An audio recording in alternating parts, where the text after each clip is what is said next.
Hi, fans of high quality entertainment.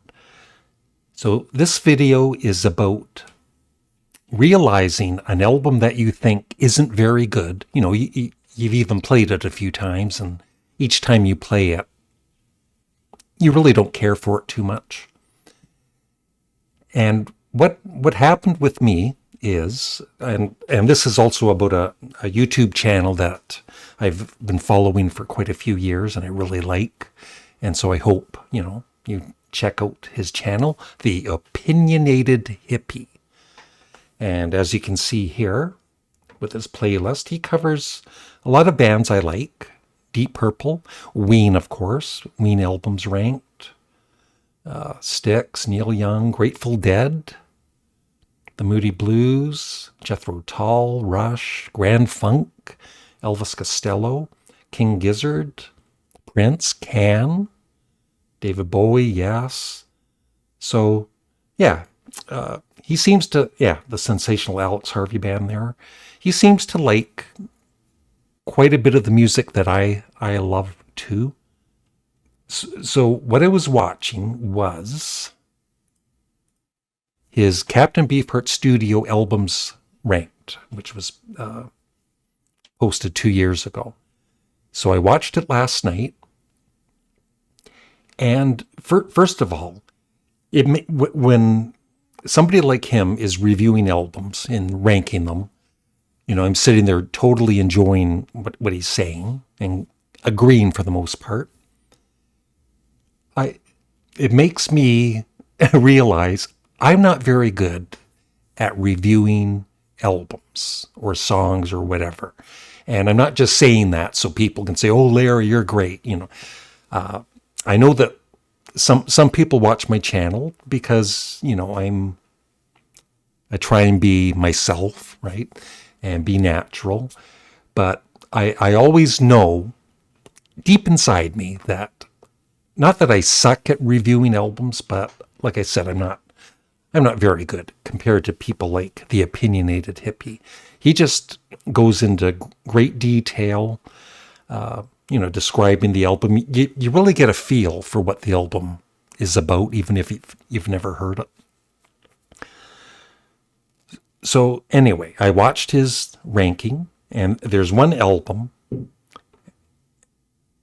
that he rated very highly, which is Lick My Decals Off Baby. And that's one album I've just never totally gotten into. As much as I love the previous album, Trout Mask Replica, this album for me, I don't know. I've never loved it. I like it, but I don't love it. And on Grant's Rock Warehouse, we did a video the other day. He hasn't posted it yet, but if you're a Captain Beefheart fan, we're going to be talking about Trout Mask Replica whenever he posts it. And also Lick My Decals Off Baby. So please check out Grant's Rock Warehouse channel, subscribe, and like I said, I'm not sure when he's going to be posting it, but it should be within the next few days. So back to the Opinionated Hippie.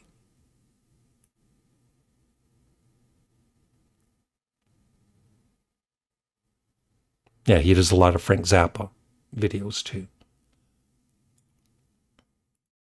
So I just want to play a short clip of him reviewing, like I said, this Blue Jeans and Moonbeams album by Captain Beefheart. Number 11 is Blue Jeans and Moonbeams, 1974, and I don't care what anybody else says about this album. I think this is a great album. It is maybe not a great Beefheart album if you take what everybody thinks the description of Beefheart's music is, but it is a great album. It is a mid-70s AM radio, soft rock, maybe even a little Steely Dan-ish album of just great, fun pop music. Like, it's not challenging, it's not chaotic, it's not going to give you a headache, it's kind of sweet at times, it's kind of saccharine at times. The captain himself, I think, completely disavowed this album. I think the words he had for this were much harsher than any words he had for Unconditionally Guarantee, if I'm not mistaken. Apparently apparently was just had these songs and was like not involved, something about him not being involved or just kind of forgetting about it. But apparently, like, his experience recording this album is a very negative one. Which is why after this he recruited Frank to help him do his next one. He joined the Bongo Fury tour.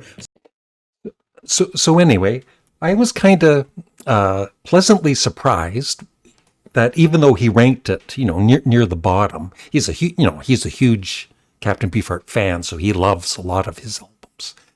So he ranked it at number 11, but he still said it's a great album, and that kind of like surprised me.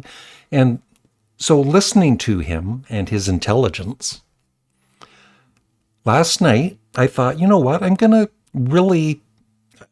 ignore what the fans have said about this album, what I've said about this album in the past, and just go in with a fresh mind and really listen to it, not force myself to like it.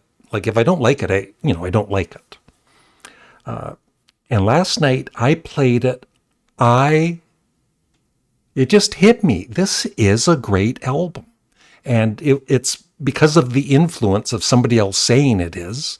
And then, you kind of,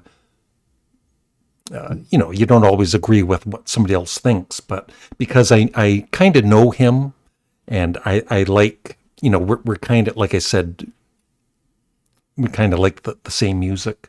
That's what made me think, I got to give that another chance. It's been a while since I've heard it.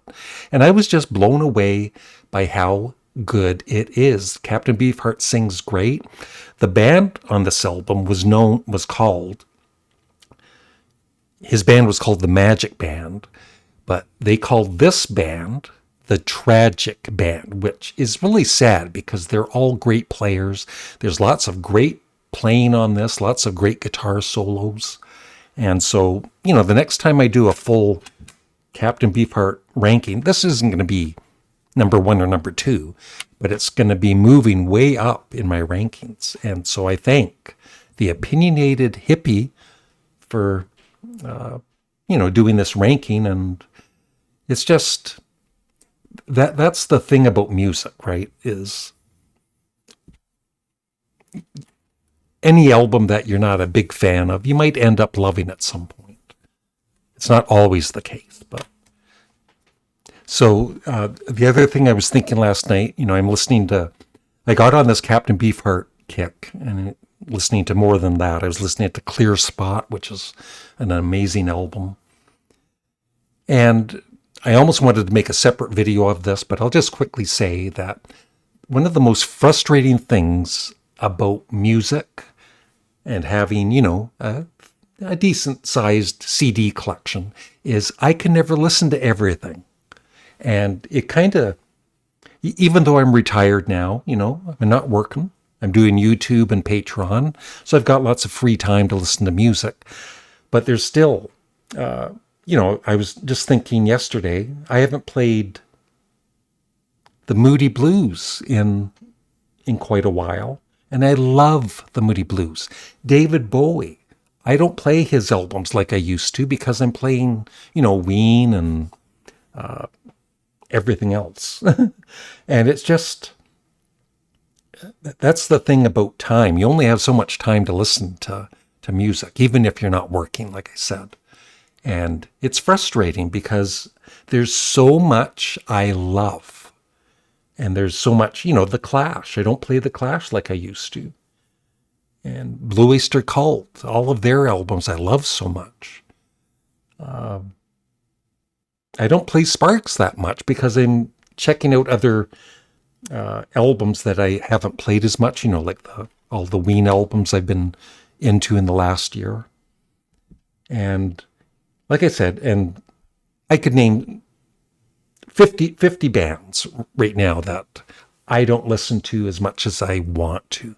Led Zeppelin, the Rolling Stones.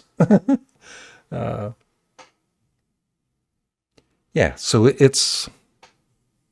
I'm just rambling now, but it is frustrating. I wonder what I'd love to hear back from my viewers if you're frustrated too, having just too much music, right? There's too much good music to listen to. You can't listen to it all.